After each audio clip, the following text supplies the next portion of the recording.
If you're a pop culture junkie who loves TV, film, music, comedy, and other really important stuff, then you've come to the right place. Get ready and settle in for Classic Conversations, the best pop culture interviews in the world. That's right, we circled the globe so you don't have to. If you're ready to be the king of the water cooler, then you're ready for Classic Conversations with your host, Jeff Dwoskin. All right, Beth, thank you so much for that amazing introduction. You get the show going each and every week, and this week was no exception.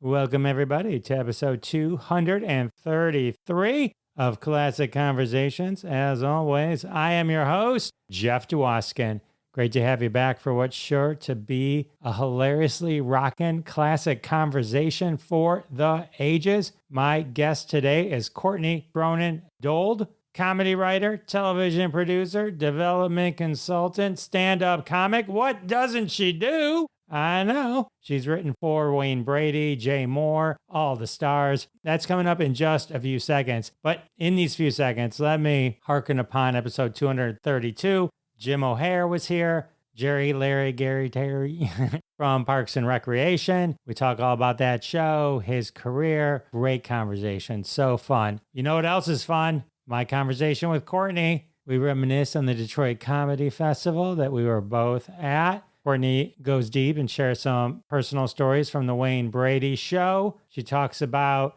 punchlines and backlines. That's the work she does with rock star musicians to get them on stage to perform their first ever stand-up comedy set. We share our love of the Monkees. Courtney introduced me to John Billings, the bass player of the Monkees from a previous episode. Thank you, Courtney. We talk her love of Kiss. We talk a little Hal Sparks. There's so much bundled into this conversation. Enjoy. All right, everyone, I'm excited to introduce you to my next guest. Originally hailing from Boston, comedy writer, television producer, development consultant, stand-up comic. Welcome to the show, Courtney Cronin Dold. What's up? Thank you, Jeff. Good morning. It's morning for me. It's always morning for a comic, I think. You're right, unless it's like at night. When it's light out, it's morning. So you've done so much, Courtney, but let's dive into the one interesting connection that we have. The Detroit Comedy Festival, 2007. Yeah. We were both there. We did not meet. We did not know each other, but we were both there. No, I was only in town for I think 3 days. And I didn't go to any of the other events because I didn't have a car. I don't remember seeing any other of the shows. Maybe there was one before ours, but when you're so nervous, you can't even take any of it in, because your set's just going through your head. So I think that's probably what happened. Also, it was a long time ago at this point. So it was January 2007. It was a long time ago. It was fun though. I think when you sent me a clip, I didn't even inadvertently, I just happened to say, oh, here's one from me. And I think it was from that festival. It was. I watched it. I think it was a different venue, but I recognized the logo. That was at Mark Libby's. Mm-hmm. Oh, it was? Yeah. God, I haven't been there in 15 years. I don't remember. All good. That was fun. It was funny because they made a movie on it. There's a Detroit International Comedy Festival movie. Ryan Hamilton was one of the big headliners. Oh, I love Ryan. I did his first comedy festival with him in Salt Lake City when he was brand spanking new. And my friends that I did the festival with have gone on to great things. One of them was Matt Eisman, who's the host of American Ninja Warrior. We did that together with two other comedians, Michael Batts and PJ Walsh. And Ryan was our favorite. Ryan Hamilton is hilarious. I worked with him, I think twice. Funny Ryan Hamilton story is he had this amazing joke where he would do that new, when you have that big thing, blow up thing outside. The car dealership thing. Guy, yeah, so with the wind. This imitation of it, and it would bring the house down every time. And so the pogo stick. Yeah. That's what I remember, his pogo stick bit. But the funniest thing is, and this is I think a comedian nightmare, is he did the joke, it killed, and then he forgot that he did it again, and then he looks at the audience and goes, "What? Why? That usually kills." And he goes, "You already did it." That's when you got to take a little breaky break. That's fun. Too many shows. It was funny. So I end up in the movie, the International Comedy Festival, because I can't remember who it was. It was the guy it was the FBI agent from The Sopranos who was supposed to MC one of the nights. He was supposed to be the guest MC. And he didn't show up. And they picked me to be the MC that night in his place. And so the person that I happened to bring up was in the movie. And so I have a speaking part, quote unquote, in this movie. And so that's how I ended up on IMDb originally with my first movie credit. All right. Woo. That's awesome. Well, you're doing stand-up in it, so that's cool. How did you start in comedy? Is that where all the other amazing things that you do root from stand-up comedy? Yes, the roots are stand-up comedy. I mean, I was like a theater geek and I went to theater school in Boston. And a lot of the people I graduated with have gone off to be actors and directors. And it's funny, like the one person I'm still good friends with and kind of, bonded with is also a writer. But I started as a stand-up and I just always wanted to do it. And I had this weird, crazy thing happen to me where I'm like, oh my God, life is short. I got to do this. So at 22, I just started writing and just forced myself to get up. And then I took a class just one day because I did this open mic, and this comedian that's since passed, Dave Fitzgerald, he had a class and he's like, you can audit my class. You can like take it for free. I'll help you like build some more material. So I went and I just took the class the one time, but it ended up getting me a lot of stage time. And I also made a friend in the class, Dave Radigan, who I'm still friends with, just did the Hampton Beach Comedy Festival with him. So that's a comic for 27 years. Oh, I just gave my age away. Oops. I meant I started at 14. That's what I meant. Oops. It's interesting. In doing my research on you, I realized we each have a crazy college roommate story. I'm the guy that if someone's like, oh, I had the craziest roommate in college, I go, all right, well, I'm gonna win this contest, so you go first because I never lose. But it seems like you have probably one that is of equal. Totally insane. And now that he's dead, I'm not afraid to tell people who he is because I was always afraid. I used to have like a buzzer on me that would like reach the police immediately when I was back in Boston. And I was always afraid he was going to show up at a gig, because I'd already left school at that point and moved back to California. Yeah, he was insane, like completely insane, like would show up at like council meetings in Rhode Island and Providence where he ended up moving, screaming and yelling about Jesus wants this and doesn't want that, and would get thrown out. I mean, carried out by multiple police officers. He was so violent. And then he had a heart attack while he was driving. Thankfully, he's the only one that died because that would be really awful if anybody went with him. But he made a few appearances on local television. And in one of them, he starts singing this song that he wrote about Jesus. Now, Jesus is good with me, but like it was a little over the top and just a little crazy. Like the lady was trying to get him to stop, but he kept singing. So if anybody wants to look that up, look up the guy who ran for mayor of Providence, Rhode Island, and kept getting arrested all the time and on the morning show. His name was Christopher Young. It's so weird. So my guy's name is Christopher also. And, no way. Yeah. And Christopher Christ, what's going on here? He also is dead. I'm living with this guy and he's not right. He would put on these weird shows and he would kind of showboat. I would guess you would call it now alpha maleness to his girlfriend who was Jewish, but he's not Jewish and apparently didn't even like Jews. So put a pin in that one for a second. But eventually how this story ends is he went to Wisconsin where she was, shot her, she lived, and then they found him dead. He killed himself in a hotel or motel. That was like my second story. The first story is I left my key once in the mailbox and my roommate or my suite mate stole all my CDs, which is weird. This was late 90s. I had 50 CDs. That was a big deal at the time. Yeah, for sure. And there were some good tunes back then. Yeah. Well, I just mean like I didn't spend my money on drugs. I bought CDs. This is where you'd walk into a store and there'd be like maybe 30 CDs you could buy. You know what I mean? Yeah, no, I did the same. And so that would have been my crazy story, but this one trumps it. That's weird. I'll give it to you, but it's as close. Yeah, murder trumps perv. I think murder trumps perv. Perv's pretty bad, but murder is well. He didn't. Trumps. Thankfully, he didn't kill her. It's like it was only recently that somebody said to me, like, "Isn't it weird that you were living with someone literally capable of killing?" And I was like, "Oh, it never even occurred to me until you just said that." Yes, it's terrifying. Yeah, it's terrifying. Did you start stand up right after that too? I didn't, but I didn't start till years later, but I didn't really know how. My story is I didn't really know how to, and then got into the web development business, actually did the website for Mark Ridley's Comedy Castle. Oh, okay. One of the pages was like, we have comedy classes. writing classes. And that's how I knew that existed. So that's sort of my story. All right. So back to you. Joy. Sorry, back to me. So, you had this crazy story and this drove you into comedy. It did. I went and I did material about it right away. And then I found that I was like more comfortable with talking about things that were actually happening to me because I realized my material that was observational was so disconnected. So early on, I was like, I should probably be talking about personal things. And I kept getting like pushed in that direction.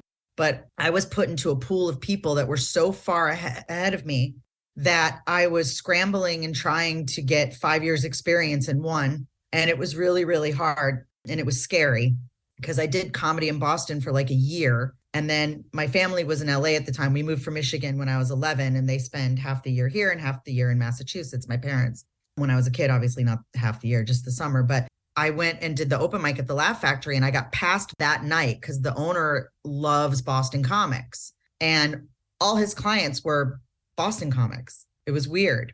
Some of them still do stand up. A couple of them don't. But I remember it was really weird. And like, I remember Bill Burr was all annoyed with me. He was like, what? He's like, you got passed? Like, he was like pissed. Not like in a mean way, but just like no one could believe it. I couldn't believe it. The next day, my boyfriend, who was a Comedy Store comic, broke up with me. Like, apparently all hell broke loose because I was way too green, which was true.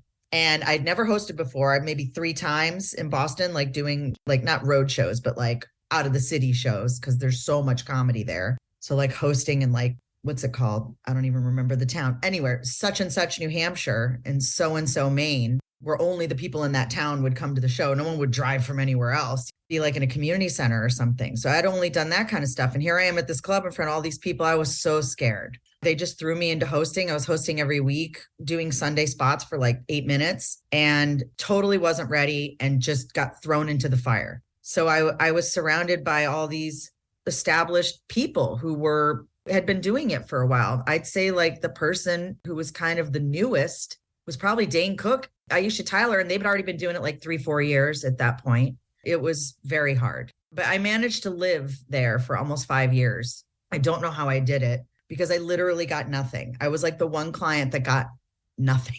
Like nothing ever happened.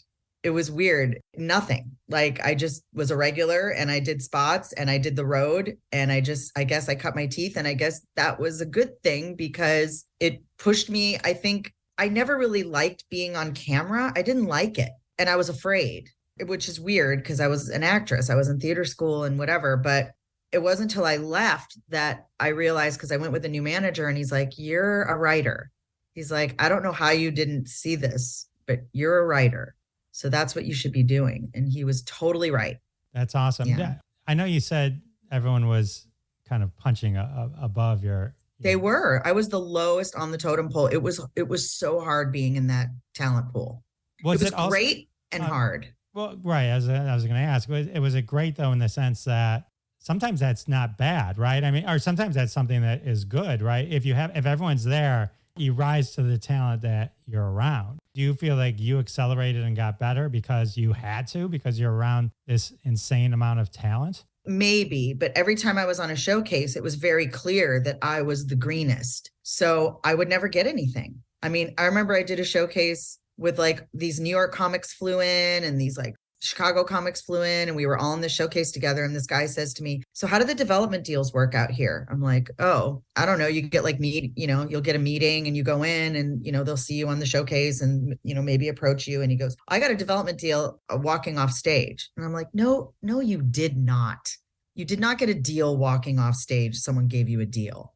I didn't believe that for a second, but he was like, no, I got one when I walked off stage. So he was expecting to get another one that night. And in my head, I'm like, that happens? But he was lying. Now, I look back now and know he was lying. But I did this whole showcase and like 3 people in the showcase got the movie. I got nothing. We did the showcase for Friday night videos. Like 5 of the clients got it. I didn't. And it was just like, what am I doing wrong? I'm doing something wrong. So I think it was because you couldn't neatly wrap who I was on stage and put a bow on it. I wasn't the blank comedian. We didn't know her for doing this. It was just Courtney, the host, who tells funny jokes. She tells jokes and she's nice to the audience and introduces people. And I could never get out of that. I was always the MC and it was really hard to break out. No one saw me as one of the comics. I hosted Barry Katz's showcase. I mean, think about that lineup. It's like Jay Mohr, Joe Rogan, Paula Bell. Like, it was the sickest lineup. Nothing happened. Once you discovered that your path is writing, how did that change your perspective and opportunities? Well, I actually finally started making money doing it because, the road pays shit. It's funny. I make almost the same as I did 20 years ago. It's really weird. I think it was like the grinding and the road work and the pushing and like, I remember this one guy I worked for in LA, he used to do these like 3-man shows and everybody wanted to work for him because it was like one of the only gigs out here that actually paid. And it was like a 45-minute drive outside the city because nothing pays around here. I remember he'd be like, which Courtney am I getting? Am I getting out of a writing job, Courtney? Or am I getting just got off the road, Courtney? Because I only want to book you when it's just off the road, Courtney. And I'm like, okay. So I'm like, all right, I guess I got to find a way to do both. And I just started just really, really focusing on just trying to write jokes every time I was on the road, like right before I got on stage, or I'd spend all the time in my hotel room and I'd want to have new material. Every single night I'd force myself to do something new. And I used to do shows with Ralphie May, and Ralphie really pushed me to write. He's like, go around and start telling people you're a writer. Tell them you're a writer. When we hang out at the Improv, when we hang out everywhere, tell them you're a writer. Tell them that's what you do. And then people will see you that way. And I was like, okay. So Ralphie gets hired. Jay Mohr gets a sports show. Ralphie gets hired on it because they were best friends. They were really good friends. And he gets hired as a writer. And he's like telling me about the show and how they're looking for a showrunner. And I think I talked to Jay about it too, like at the Laugh Factory or something. And they're looking for a showrunner. So I go to the dog park with Ralphie's dog and I run into KP Anderson, who's now like the producer of everything. And he and his wife are my friends. And I'm like, hey, Jay Mohr's looking for a showrunner. And he had just come off Bill Maher's show and was looking for work. And he called them up and he got the job. So Ralphie's like, you need to call KP and ask him to be the writer's assistant because you hooked that up. And I went, oh, I never really thought about that. And he goes, yeah, call him and ask him to submit. So I submitted and I went up against like 3 other people and just writer's assistant job. It's like doing scripts. And he's like, I want you to write while you're here. Basically, when you turn in the packets at the end of the day, mine was always at the bottom, but I ended up working there for like a year and getting material on the show. And that's what gave me the confidence to like turn things in and not be afraid to have someone read what I was writing. Sorry to interrupt, but we have to take a quick break. I do want to thank everyone for their support of the sponsors. When you support the sponsors, you're supporting us here at Classic Conversations, and that's how we keep the lights on. And now back to my fabulous conversation with Courtney Cronin Dold. And we're back.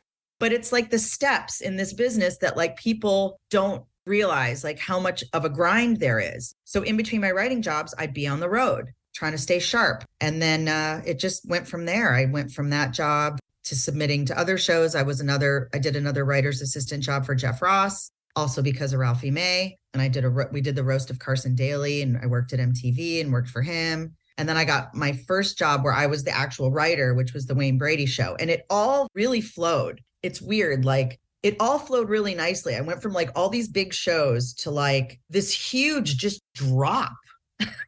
Like, what happened? And then the hustle started all over again. I'm doing packet after packet after packet, even though I had these shows on my resume, and just, I wanted it badly enough that I put the work in. And I think a lot of comics have trouble separating themselves from their material to the person, because they always say, how do you give away your material? Like, how do you do that? I'm like, I want my client to be happy. I want them to look good. I want to see them tell my joke and get a laugh. That feels so good. I understand that feeling. I always tried to, at work, because I did stand-up comedy and I was a leader at work. So I would present and I would, it'd be funny. Right. And so I would always try and give other people jokes. Like if somebody was going up later, and I'm guessing you're really, really good at this because you do all the roast shows. I'm good at kind of pulling together things that are happening in the moment and kind of calling them out on the spot. I would try and give people the work. They could never, the problem is you can give people words, but if they don't have the confidence to deliver those words, it never kind of comes out exactly how you'd want. So yeah, civilians doing comedy, it's hard. it's hard to sell them on how to tell the joke. I always tell them, get to the punchline as quickly as possible, because the setup is such a safe place to be. It's like you're standing on the cliff, just jump off the cliff. Because I had a problem with that in the beginning. I had these long setups and like people would tell me, get to the joke, Courtney. And I'm like, oh yeah, all right. So now I tell other people that because it was the right advice. It's true. Yeah, no, 100%. That was one of the downfalls of Twitter, going from 140 to 280. People got a little more verbose. You had to really work hard to be punchy. It was I know, and you're the Twitter guy. You're the Twitter master. Well, I don't. You got like a lot of great stuff on Twitter. Mine are just retweets. So tell me more about working with Wayne Brady and the Wayne Brady Show. He's hilarious. I used to watch him all the time on Whose Line Is It Anyway? Oh my God, Wayne's amazing. What I loved about that show was I always loved to write song parodies. I used to always change the words to things, and I just really loved that. And also I have such a deep connection with music. I mean, I'm not a musician, but I'm like a music nerd. And so that was like my way to feel like, oh, I'm in a band. Like I'm in the Wayne Brady band, because we did songs almost every day. We do one every Friday for sure. But Wayne is the nicest person, truly. Most people that are extremely talented are kind. It's the people that aren't, or who are worried or insecure, that are not, I have found in working with certain big personalities. Wayne, I was super lucky to have as a boss. It was kind of a weird place to work. Unfortunately, there's always someone. Okay, let me explain it this way. And I don't mean for this to sound sexist, because this has happened with women too, with women doing this. But every time you get the writer job, there's always people on the staff doing something else, but want your job. And that was the first place I'd ever been where the guys that actually really wanted my job actually went out of their way really hard to get. There were 3 writers. They actually got one of them fired. And he's a brilliant writer. He like works for the Wayans brothers. Like he's great. Got him fired. And I don't really think it was his fault. Like it was a forgivable thing. It wasn't a big deal, but boy, did they push to get rid of him, and it worked. Then they pushed to get rid of the other writer, because there were just 3 of us, and that worked too.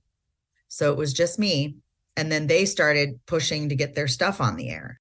And I was told that I had to work with them, even though they were sabotaging things, putting typos in the prompter. This is the first time I've ever told this story in public, by the way, and kind of harassing me. Like they put a stink bomb in my office. One time they went into my purse. They wanted me to quit. They were trying to make me quit.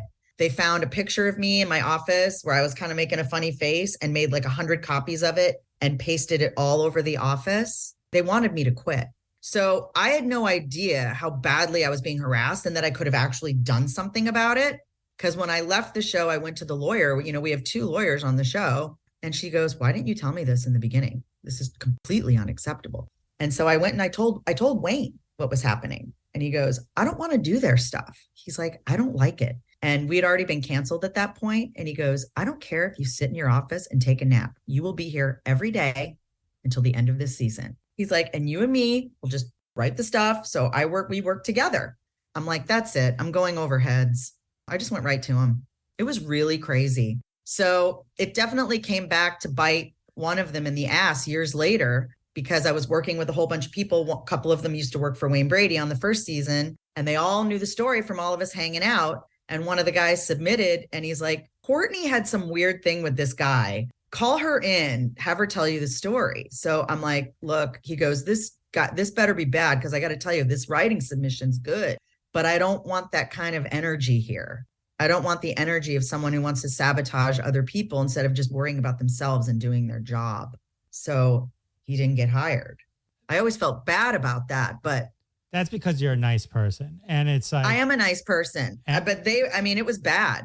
That's like a pure definition of karma right there. It's like, if you're horrible to people, eventually it comes back. Yeah. Not just me, the other 2 guys too. They were terrible to the other 2 guys. They were awful to them.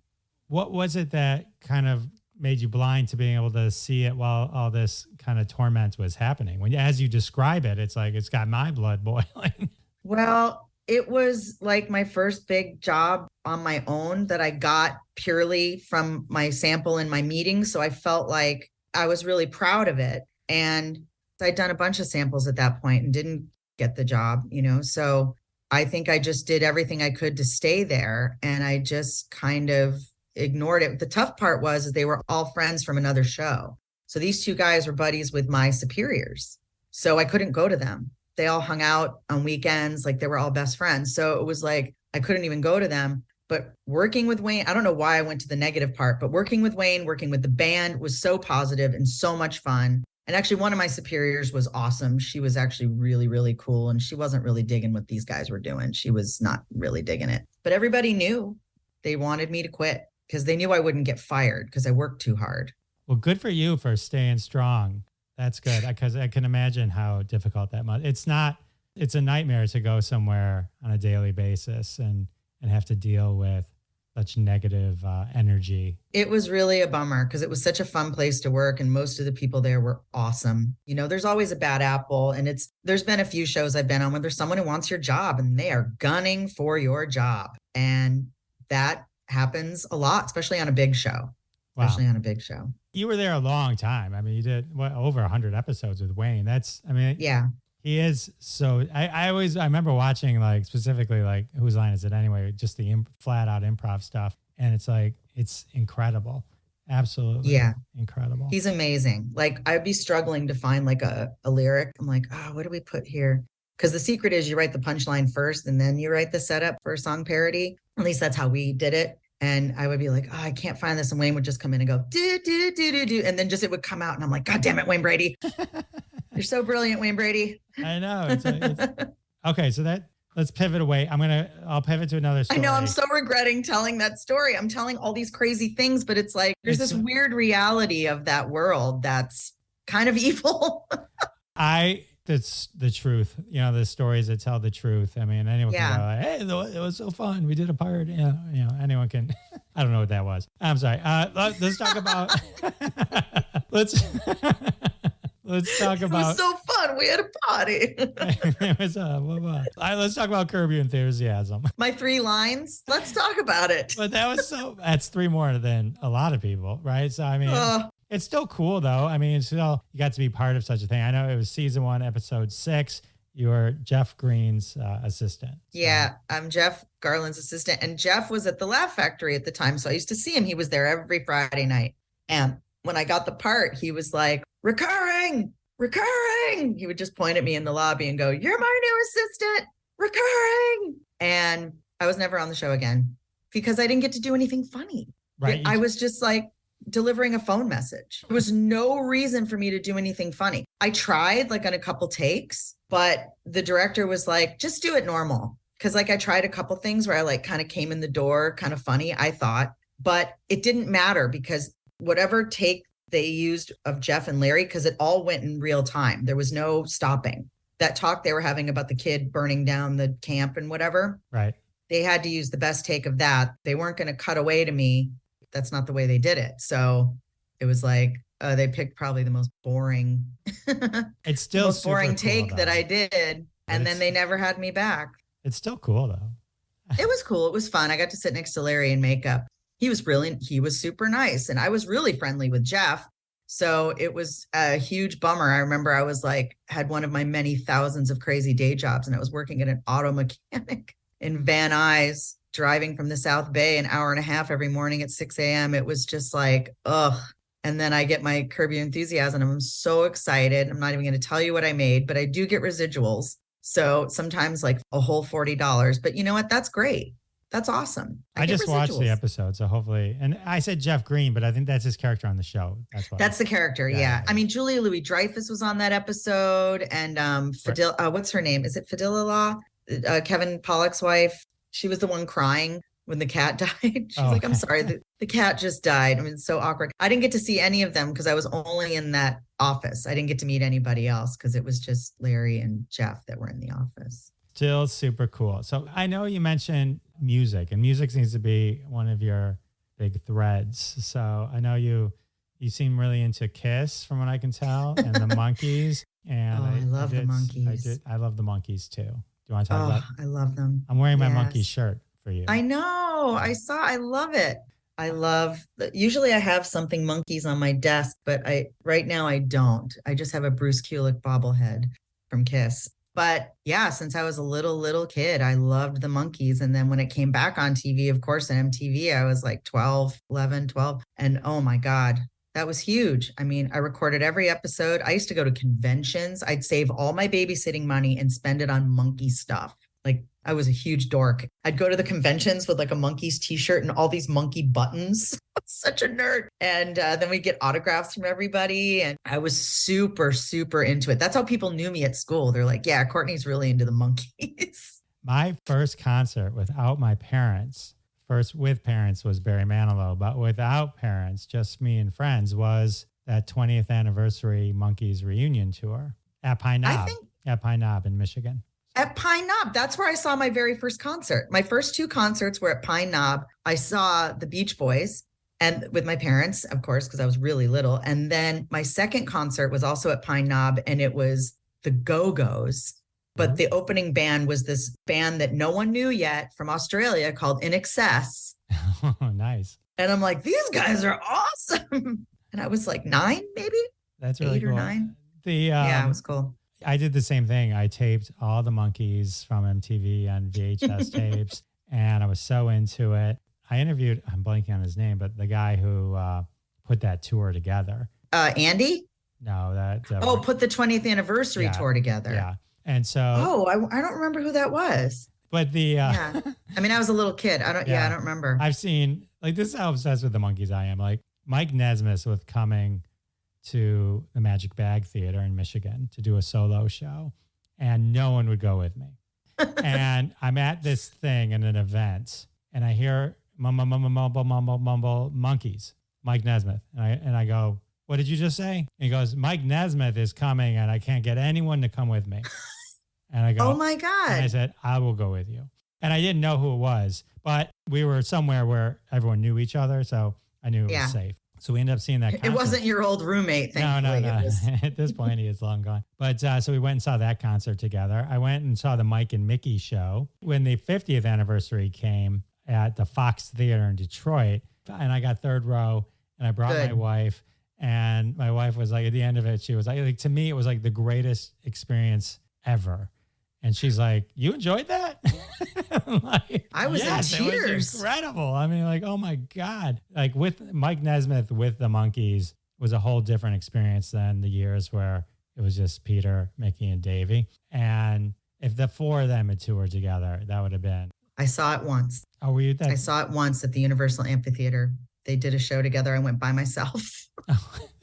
And I feel like we'd be best friends if we lived in. Totally. I went by myself, and I was like overwhelmed. And actually, maybe I didn't go by myself. There's no way. But I feel like I was there alone. Maybe it's because I was just so connected to the music and just like in this other world. But after that, I couldn't get through a show with them when they play Daydream Believer or It's a Little Bit Me, It's a Little Bit. I mean, I start to cry. It's funny. My friend Josh Kagan, who's a writer, he writes the Kim Possible movies and for Disney. And he wrote the movie The Duff. Everybody really likes that movie. And Band Slam, like those are his films. He does television. And so he is my friend from college that I've stayed friends with because we were both big Monkey fans and like comedy nerds. Like we were big comedy nerds. So there's a place called the Parodies right by our school, and Mike Nesmith was coming. And we're like, we got to go to Mike Nesmith. It was probably around the same time as you went. And we couldn't get in because we weren't 21. We were 19 and 20 and we couldn't get in. So forget what we went off and did. Probably went to a bar or something because they served everybody back then. Yeah, we couldn't get in. So that was a huge bummer. So when the anniversary came, we've been to a few anniversary shows together. And his wife, Kayla, she's also a writer. She's really into it too. She's written a lot of books. We all went together, and the last show that Mike ever did, we were at the Greek. And the Greek was the first place I saw them. Went 3 nights in a row. I went to that first tour where they were with the Grassroots and Turtles and all that. That was just a little too many openers for me. My mom loved it. She's like, Herman's, oh my God. But I'm like, God, I'm getting bored. Paul Revere and the Raiders, snooze fest. Like, let's get the Monkeys out here. Like, why are all these other bands with them? I think they thought they needed to pack the show, like with all these other bands. Anyway, then I did the 3 nights in a row where Weird Al opened for them. And that was like the greatest thing ever. So the last show I saw, Mike Nesmith died 2 weeks later. He definitely wasn't all the way there. He would walk off stage and like walk on in the middle of a song. And it was just heartbreaking. And he would start to cry. He started to cry. And then the whole place was crying. I mean, we just had tears. Like, it was just, oh my God. Sorry to interrupt this monkey chat. Have to take a quick break. And we're back with a little more monkeys. It's funny. I've actually become really friendly with Marty Ross from the New Monkeys through this podcast, Zilch, which is the Monkeys podcast, because Ken Mills, who runs it, has also become a good friend of mine. So through him, I've met John Billings, who's the bass player for Mickey and for the touring Monkeys. And he and his wife are friends of mine now. I perform at their wine bar a couple times a year. And when he comes here, you know, I go to the show and get to see him, and they're just super rad. It's weird. As like a young person, I never would have thought, hey, I'm hanging out with Marty Ross from the New Monkeys and having dinner with the new bass player for them. I mean, I would have never thought that as a kid. I mean, I'm not like starstruck or whatever. Like, they're great people and I like them for the people that they are, but I admire what they do so much. You know, what they do is great and they're really good at it. So it's amazing. David Fishoff is the name I couldn't think of. Oh, David Fishoff. Yes. I met Mickey Dolenz at Motor City Comic Con.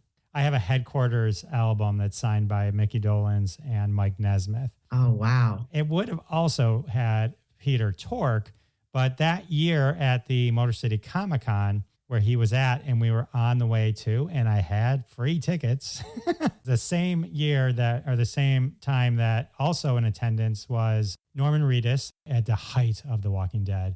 I only play the Walking Dead slot machine. I've never even seen the show, but it's the best slot machine. Oh, really? Vegas. Yes. And Stan Lee. Wow. So it took us, we bailed after being in the car to not even get into the parking lot. It was 4 some hours that it took us. And keep in mind, this is 25 minutes from my house. It was 4+ hours. And finally we had to bail. So, and then Peter died not too long after that. And the only time I met Mike Nesmith at the Motor City Comic Con as well. I paid $100 to have him sign the thing. I consider myself like a fan. You know what I mean? Mm-hmm. I know what I know. But when you're in line with people, like I'm ready to spend my $100 to get them to sign my album. And there's people with multiple things. I know. I mean, the level of fandom that some of these people put in is well beyond what I consider. And I consider myself, oh, I love him. You know, right?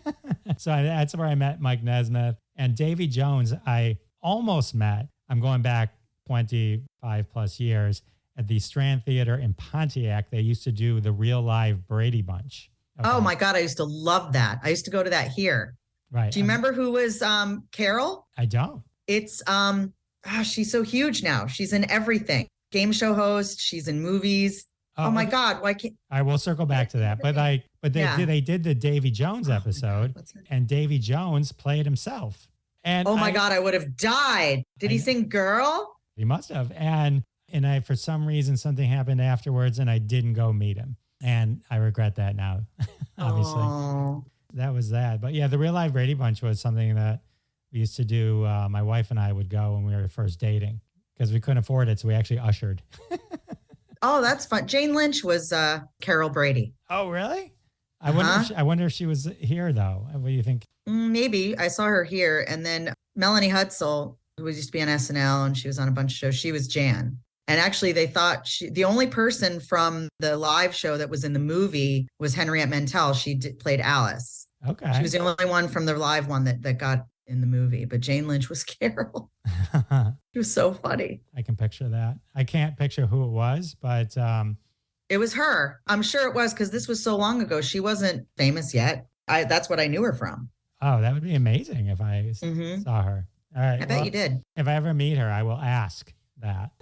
That's the first thing I said. I met her once, and that's what the first thing I said was, I remember you from the Real Live Brady Bunch. And I'm like, that lady is hilarious. I'm like, I hope I see her in something else. Oh, that's incredible. You're like really into not only the Monkees, but you're into Kiss. You do Kiss cruises. I saw you did some stuff with Hal Sparks. I'm Twitter buds with him. He's been on the show. Oh, God. Love Hal. Hal, he's a good talker. He's a good Twitterer, too. He loves the Twitter. Yeah, Hal's great. Hal's a huge Kiss fan. He's a bigger Kiss fan than I am. He's a big Kiss. They call him, oh, you know what? I'm not going to say it. There's a word one of the podcasts use for Kiss fans that are really, really into it and they get super serious. Hal doesn't get super serious, but we actually clashed in the middle of a roast where he was like calling out my Kiss knowledge. And I'm like, are you really doing that? I'm like, I brought you into this world. I'm the one who brought you into the Kiss stuff. Like he was always like known as a Kiss fan, but he hadn't done any of the events or anything yet. And I'm like, gotta have Hal Sparks. He's like the biggest Kiss fan ever. And he's such a great comic. And we did the Monsters of Rock cruise together. And he came and did my show. I have a show called Punchlines and Backlines where rock stars do comedy for the first time. I write it with them, and Don Jameson from that metal show is now a part of it. And he helps write with me. And Hal also headlines it multiple times. He's been on the show. But he was also on the show when we were kind of like figuring it out and working it out in Hollywood at this place called the Grafton. It was actually right across the street from the Comedy Store in this little stage in the corner. And we'd have all these musicians come in and do comedy and then play music at the end of the night. So we kind of cheated with Hal, but he wanted to come in and sing a bunch of Kiss songs, which he did. It was so fun. It was really fun. He does he does like Nerd Halen too, right? Oh my God. Nerd Halen is so good. Nerd Halen is so good. We all did a show together in July. We did Punchlines and Backlines with Nerd Halen in Vegas at Counts Vamped, this music club there. And it was the first time they'd done comedy. And we had Chris Cale from Five Finger Death Punch doing stand-up. It was myself and my producing partner, Izzy Presley. He's a radio personality and host. He hosts all these Monsters of Rock events. It was he and I and Chris, and then Hal headlining, and then Nerd Halen for 2 hours of Nerd Halen. And he does Sammy and David Lee Roth, which is hard. And Hal, oh my God. And their guitar player, they have their bass player they have like kind of a revolving door there, but Jeff Page is the drummer. And then Caleb Rappaport's the guitar player. He plays just like Eddie Van Halen. It's insane. Like he blows everybody away. And he's wearing like knickers with like striped socks. And like, they all look like Waldo. They're basically all Waldos from the Hot for Teacher video. Yeah. So it's brilliant. Anybody listening, go see Nerd Halen. Oh my God. If you're a Van Halen fan, even if you're not, they put on a fun show. It's hilarious, but also musically. Yeah. He's amazing at just going off the top of his head. He and I are total opposites. Like I have to write everything down. I have to write it out. I have timing and the words are very important, but Hal is like, what time am I going on? 8? Oh, let me think. It's 7:52. I better figure out my act. And then he just does it. And it's like really annoying. But here's a funny Hal Sparks story. We're on Monsters of Rock on the cruise. And it's he and I and Don Jameson and my producing partner, Izzy Presley. And we're doing my show, Punchlines and Backlines. And we did 2 shows, one with Kip Winger from Winger, who seriously killed it. I killed it. And Chad Stewart from Faster Pussycat. He's the drummer. And he was awesome too. He's done the show before in Hollywood. He's hilarious. It was kind of weird. It was like 2 p.m. We had like this day show. It was like, so it was like light out inside the room, which, comedy when it's light out is weird. But everybody heard about the Kip Winger show. It was packed for that. But this one was so packed. We had people spilling out. There was nowhere for us to stand. Like it was pretty crazy. So Hal and Don and I are just, I had just done my set. Chad just did a set and Hal's going up next. Or Don just came off stage and he goes, my partner does these jokes. He's not a comic. He's a comedian and a host, but he takes risks on stage with things that we just wouldn't say because there's certain things you just aren't supposed to say, but he says them. And he does this joke where he's like, I hate being a Lyft driver. There's things better than being a Lyft driver, like full-blown AIDS. Okay, it's time for your next comic. And I'm like, it's time for your headliner. And without missing a beat, Don Jameson and I at the very same time went, and now Hal Sparks. And Hal turns around and he goes, am I going up to full-blown AIDS? He's like, do I have to follow full-blown AIDS? And we're like, yep, have fun. Because he brought me up to something totally filthy. And I had to walk up after that. It was so funny. And Hal just ran with it. And it was hysterical. I mean, we were on the floor. Yeah, Hal's incredible. I remember the first time I talked to him, I didn't tell him I was going to do this, but I introduced him as his character from Dude, Where's Your Car? Oh, okay? Dude, Where's My Car? Yeah. And he just did an entire monologue as that character, like on the spot. God. And I was like, sometimes I tell people, I was like, It was all just improvised. It was so incredible. I couldn't get over it. And I tell people that because I don't want them to think it was planned. I was like, this is really impressive. I just caught him off guard and he just did it. Like, it was incredible. Hal Sparks, upstaging everybody, even when he's not on the podcast.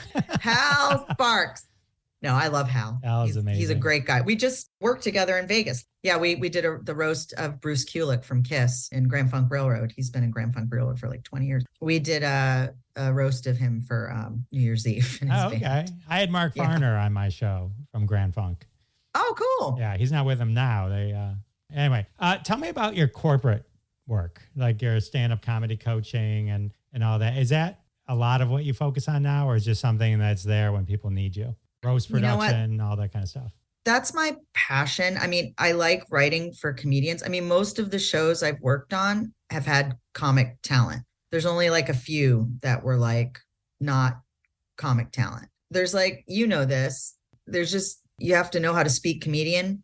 There's like a certain language, and we're kind of like the mob, like the mafia. Like once you're in for life, and there's different levels. And the great thing about comedy is that there's enough room in this business for everyone, because we all do different things. It just took me a really long time to find out what I really loved, which is writing for other comics and doing specialty shows. Like I do the wine shows and I do the rock and roll cruises and I do the conventions. Like I love all that. But the private work I do is I worked with a show called Pretty Funny Women. Lisa Sunstedt just did a huge spread about her in the LA Times, if anybody wants to look that up. She's been teaching a comedy class for years, and she would bring me in to like talk to the students about how to get a writing packet together and, how to get started as doing TV writing. And I do unscripted TV writing. I do game shows, clip shows, hidden camera shows, green screen shows. Did I say game shows? Yeah, game shows, whatever. I don't do sitcoms, or I've never done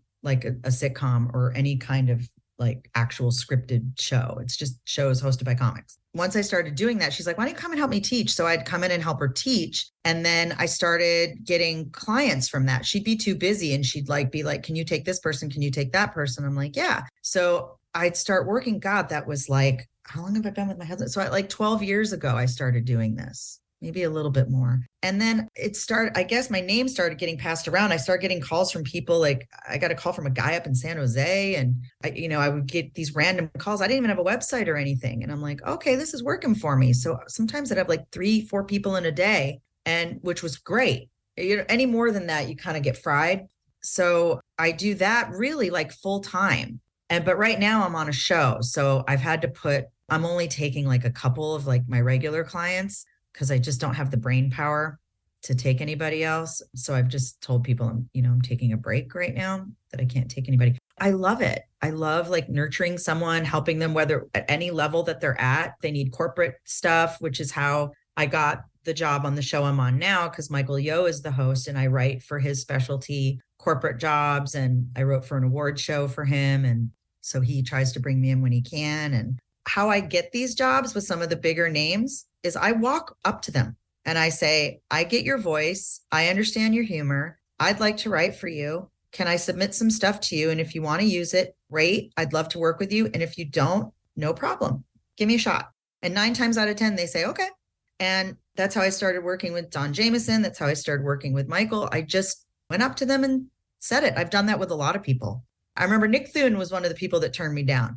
He was like, you know what? He goes, it's good stuff. He goes, but I just want to write my own stuff, because he'd just gotten his comedy half hour and I wanted to write for it. And he's like, I just want to do my own stuff. He goes, a couple writers came up to me and he's like, and it's nothing personal. Like he was really nice about it. But he was like, I just want to write my own stuff. Hal's like that. Hal won't use a writer ever. He doesn't need one, first of all. But I remember him telling me that. He's like, I'm not going to do any of your jokes and don't take it personally. I'm like, I'm not. I know how you flow. Don't worry about it, Hal. No one could write that much in a lifetime for what you say in one set. So I don't want to write for you. It'd be exhausting. What show are you working on right now? I'm working on like a comedy food travel show for A&E. And it's really fun and funny. And it's like a theme show about, I don't know if I'm allowed to say the title or anything yet, but it comes out in June on A&E and it's hosted by Michael Yo. And it's a food and travel show. And it's really good. It's a good show. I feel really proud to be a part of it. And it's a great team, all veterans. It's all people who've been in the trenches. So everybody's really kind to each other. It's a nice group. That's awesome. It's an awesome group. Very cool. Very cool. Well, thank you for spending all this time with me. I know. We should call each other. We need to talk on the phone, Jeff. We need to chat. Absolutely. Absolutely. Where can people keep up with you on social medias? The social medias, I'm better on Facebook and Instagram, which is mostly my dog and food. I'm better at that than I am at the Twitter, but I'll go on the Twitter for this because you're the Twitter man. So I will do it, but also go to my website, CourtneyCroninDold.com. And it has like what my services are, because I like working privately with people because I actually care. Because I wish there was someone, I always tell especially the female clients, I wish there was a me when I was you, someone who was just like super straightforward and actually really helped me instead of like just kind of spelling it out. People would kind of tell you what to do, but you still didn't get it. So, just really spelling it out. And that's what I do. Like, I want to help. I care. I actually care. So that's awesome. Well, thank you very much. Thank you. Thank you. All right. Give it up one more time for Courtney Cronin Dold. How fun was that conversation? So many great stories. I loved hanging with Courtney, bonding over the monkeys. I never pass up an opportunity to bond over the monkeys. Well, with the interview over, that can only mean one thing. I know another episode has come to an end. Can't believe it either. Another huge thank you to my guest, Courtney Cronin Dold. And of course, a huge thank you to all of you for coming back week after week. It means the world to me. And I'll see you next time. Thanks so much for listening to this episode of Classic Conversations. If you like what you heard, don't be shy and give us a follow on your favorite podcast app. Also, why not go ahead and tell all your friends about the show? You strike us as the kind of person that people listen to. Thanks in advance for spreading the word, and we'll catch you next time on Classic Conversations.